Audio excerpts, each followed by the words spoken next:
Canada has long been known as one of the most welcoming countries for immigrants, but that might be changing in 2025. New immigration policies and stricter rules could force millions of people, including international students, temporary foreign workers, and other non-permanent residents, to leave the country. With expiring permits, reduced permanent residency spots, and tougher visa requirements, many immigrants who have built their lives in Canada may now face uncertainty and forced departure. The government argues that these changes are necessary to control population growth, ease the housing crisis, and stabilize the economy, but critics warn that these policies could harm businesses, create labor shortages, and make Canada less attractive for skilled workers and students. In this video, we'll break down the main reasons why millions of immigrants might have to leave Canada in 2025.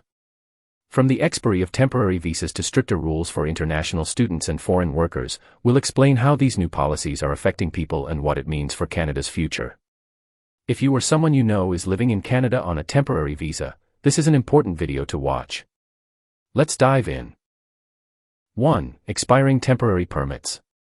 By the end of 2025, over 5 million temporary permits in Canada, including work, study, and visitor visas, are set to expire. This poses a significant challenge for individuals hoping to extend their stay, as many may not qualify for renewals under the government's stricter policies. Temporary residents often use these permits as a stepping stone toward permanent residency, but with new restrictions in place, fewer people will be able to transition. Without an extension or a pathway to permanent status, these individuals will be left with no choice but to leave Canada.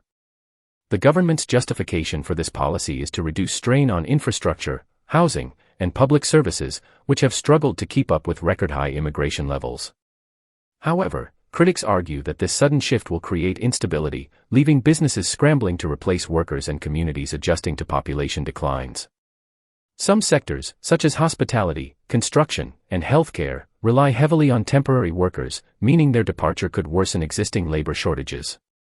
While the government insists this move is necessary for sustainable growth, millions of affected individuals now face an uncertain future, with many forced to leave despite having lived and worked in Canada for years. 2. Stricter rules for international students.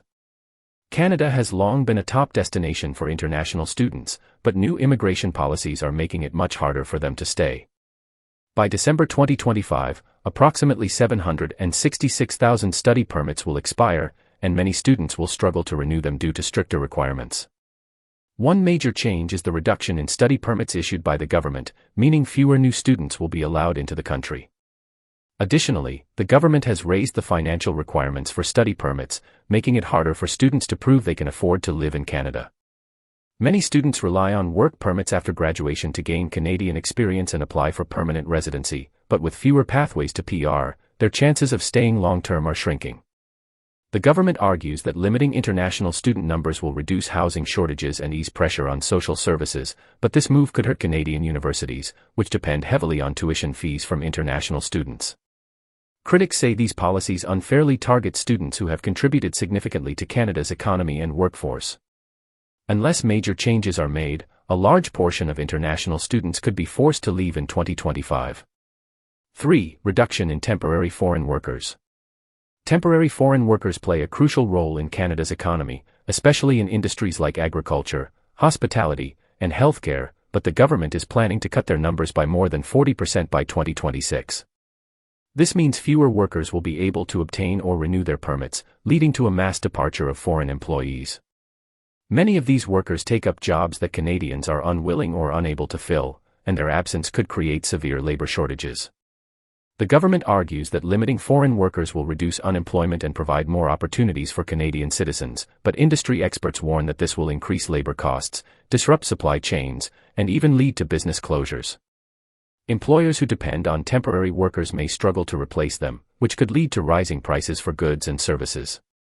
For temporary foreign workers themselves, this change means increased uncertainty about their future, as they may no longer be able to renew their work permits or transition to permanent residency.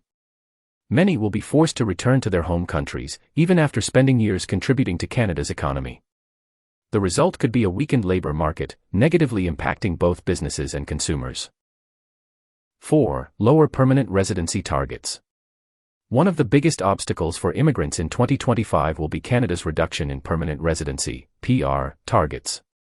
Originally, the country planned to accept 500,000 new PRs annually, but the government has now lowered that number to 395,000 in 2025, then to 380,000 in 2026, and 365,000 in 2027.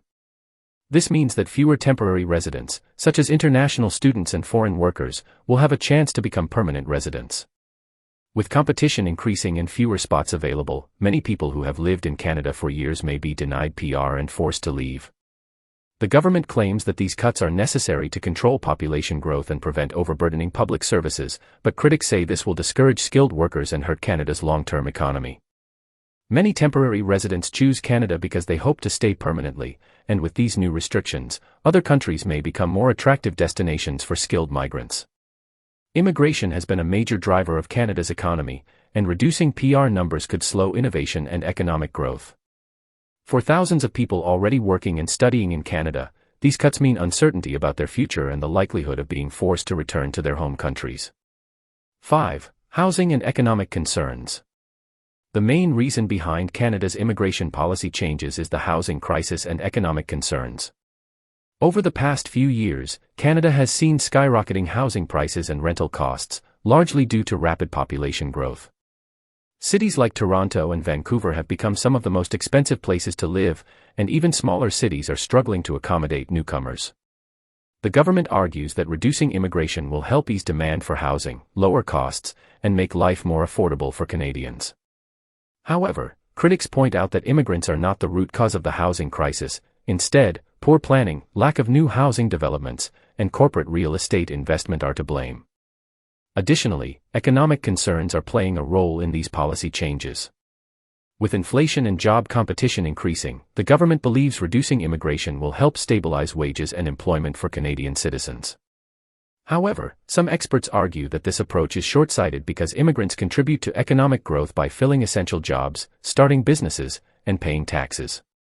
While the government insists that these policies are necessary, they could lead to long-term consequences such as labor shortages, slower economic growth, and reduced international investment in Canada. 6. Who will be affected the most? The groups most impacted by Canada's new immigration rules include international students, temporary foreign workers, and those on visitor visas.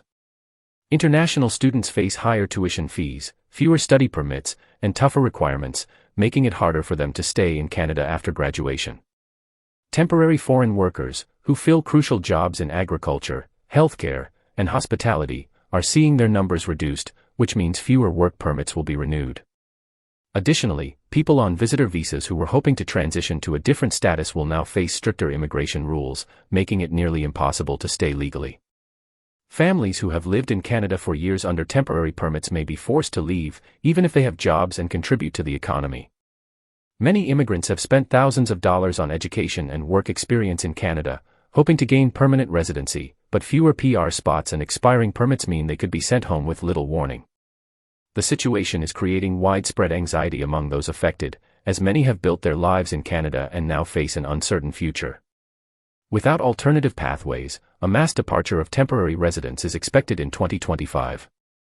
7. Impact on Canada. If millions of temporary residents are forced to leave, Canada could face serious economic and social consequences. One of the biggest risks is labor shortages, as many industries rely on foreign workers to function. Sectors like healthcare, construction, and technology depend on skilled immigrants, and cutting their numbers could slow growth and reduce productivity. Universities could lose millions in tuition fees, making education less affordable for domestic students. Additionally, the Canadian economy has benefited from high immigration levels, as newcomers start businesses, buy homes, and pay taxes. If immigration numbers drop, economic growth could slow, affecting everything from consumer spending to government revenue. Some experts warn that these changes could make Canada less attractive to skilled professionals, leading them to choose other countries with more welcoming policies. Canada has historically been one of the most immigrant-friendly countries, but these new policies threaten its reputation as a top destination for skilled workers and students. While the government believes these measures will ease housing and economic pressures, they could ultimately weaken Canada's labor force, economy, and international appeal in the long run.